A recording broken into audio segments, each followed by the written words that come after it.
Bom, diante de todas essas notícias envolvendo o presidente da República, a senadora Aécio Neves, que agora é senador afastado, entre outros representantes do cenário político nacional, como é que fica o sentimento da nação, das pessoas, da população em geral e opinião pública?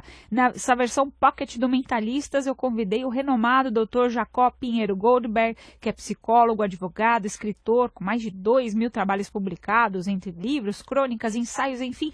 Quero saber a opinião dele a respeito desse assunto. Tudo bem, Dr. Jacob? Obrigada pela presença. Tudo bem, Camila. É um momento que, historicamente, ele replica, repete e acrescenta outros momentos históricos. De imediato, eu me lembro da reação da opinião pública diante da morte de Getúlio Vargas. Somente para a gente contextualizar, diante de acusações de corrupção, de um escândalo tremendo que envolvia o seu irmão Lutero Vargas, Getúlio dá um tiro no peito. Um dia antes, a população brasileira toda estava execrando, anatematizando Getúlio Vargas. Um dia depois do tiro no peito, existe uma mudança da opinião pública em relação ao suicídio de Getúlio. No caso de João Goulart abandona a presidência da República diante da revolta, o golpe, iniciado pelo general Mourão Filho, alegando que não queria fazer o país entrar num banho de sangue. Posteriormente, a renúncia do presidente Jânio Quadros. Somente por curiosidade, qual é a subjetividade de cada um desses presidentes diante dos escândalos, diante da pressão da opinião pública, diante da tragédia, do drama que vai ocorrendo?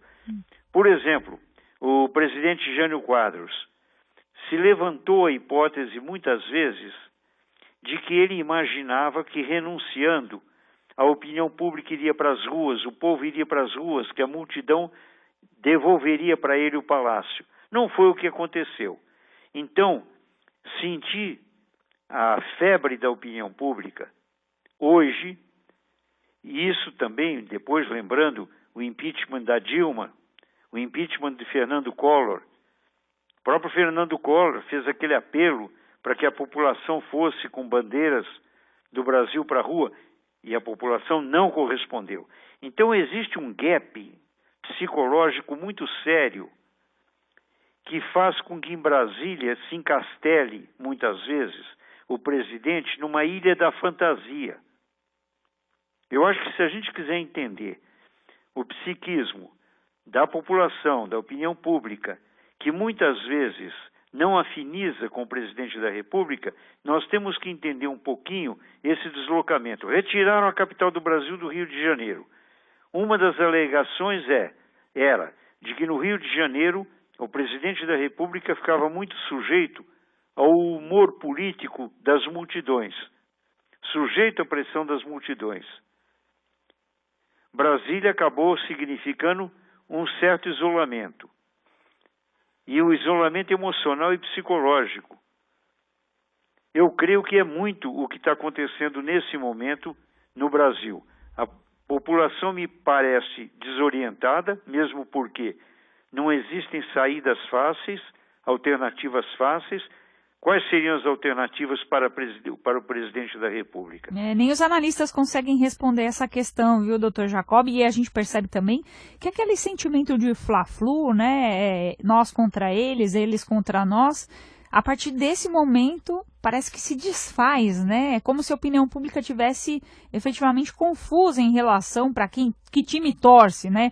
Inclusive o próprio Brasil, né? Essa colocação sua é muito pertinente.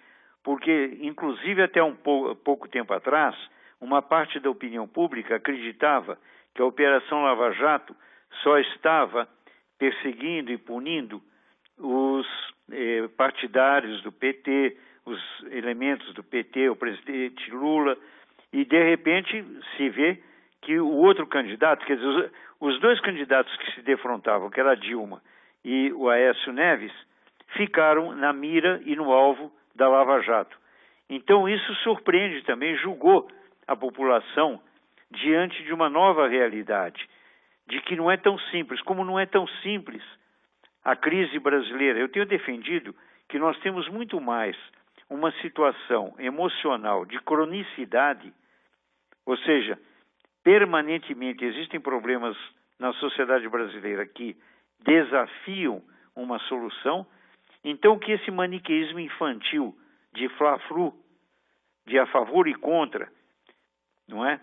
De petralhas e coxinhas, diante de uma situação como essa, fica uma perplexidade que eu creio que demanda uma serenidade, uma atitude madura, adulta, para compreender os jogos de interesses, os conflitos autênticos e verdadeiros e procurar uma saída civilizada, uma saída que não implique em conflito e, muito mais do que isso, numa ruptura da ordem constitucional. Eu queria uma análise sua também, doutor Jacob, em relação à movimentação nas redes sociais, né? Faz aí muitas horas que as redes sociais não falam em outra coisa a não ser esse escândalo, né? Esse último escândalo também envolvendo o presidente da República, Michel Temer. Como é que fica a subjetividade do brasileiro diante de todas essas notícias e também muitas vezes influenciado pelas redes sociais, né? Ele consegue fazer uma autorreflexão? Ele consegue estar consigo mesmo nessa opinião, no meio de tantas opiniões da internet também, doutor Jacob?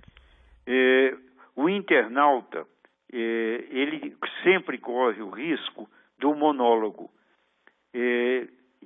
Embora a gente tenha, às vezes, a sensação, a impressão de que existe o dialógico, que o internauta conversa com outro internauta, mas na realidade a gente sabe que a internet tem muito o papel do espelho, do espelhamento. As pessoas conversam com quem pensa mais ou menos da mesma forma.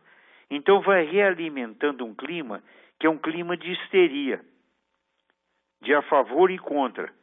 É uma tendência infantilizada. Na verdade, tem um lado nisto, que é um lado democrático, republicano, porque todas as pessoas podem manifestar sua opinião, mas perde um pouco o sentido global da crise, por exemplo, nesse momento. Nesse momento, o país inteiro está diante da necessidade de encontrar uma saída para escândalos de corrupção que atinge o meio político de uma maneira absolutamente impactante, sem precedentes na história do Brasil, mas atinge também todos os jogos de poder, inclusive empresariais, né? Doutor Jacob, diante aí dessas circunstâncias, né, aqui nessa versão mais reduzida do Mentalistas, a versão chamada Pocket, e uma análise pontual dos assuntos do momento, qual que é a recomendação que a gente pode fazer para as pessoas que acompanham aqui a nossa entrevista, o nosso bate-papo, como indivíduo, enfim, o que ela pode fazer para manter uma certa tranquilidade, né, uma certa serenidade diante de tudo que está acontecendo do ponto de vista psicológico? Qual que é a recomendação que o senhor pode dar para as pessoas que nos acompanham, hein? A recomendação que eu faria é lembrar sempre que a ideia de que o Brasil está à beira do abismo, essa ideia catastrófica de negatividade, de histeria, precisa ser afastada. O Brasil é um país continente, o povo brasileiro tem recursos e forças psicológicas para superar essa crise. Ela vai ser enfrentada e vai ser superada. Não se deixar engolfar nem levar pelo clima de catastrófico de fim de mundo. Não é o fim do mundo, é o começo de uma nova fase na história do Brasil. Muito bem, doutor Jacob, muito obrigada pela entrevista, viu? Obrigado a você, um abraço.